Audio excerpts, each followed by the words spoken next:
Ըստ ձեզ ինչու է Ալեն Սիմոնյանը դեմ, որ 44-օրյա պատերազմի մասին Անդրանիկ Քոչարյանի զեկույցը ԱԺ-ում ներկայաց։ Չեմ կարող ասել։ Ոչինչ չեմ կարող ասել։ Ալեն Սիմոնյանը ամեն ինչին էլ դեմ է, էլի։ Մենակ դրանը դեմ։ Քաղաքական հարցեր ոսկի չեմ ուզում խառնել։ Նիկոլին հարցրեք։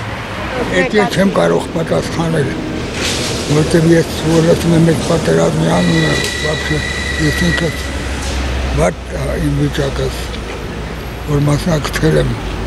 ինչ եմ էլի կներես ինձ։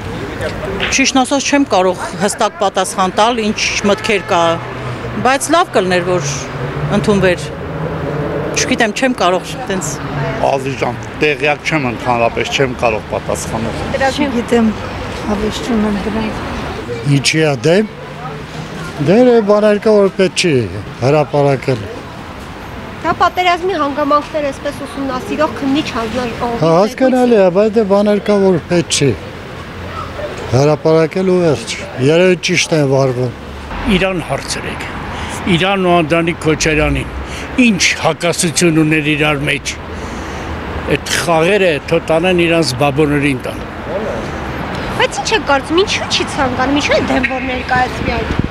Բա պետք է բացատրեն այդ 5000 զինվորը ինչի է մահացել ու մեղքով։ Մենակ Ջալալ Հարությունյանը չէ էլի։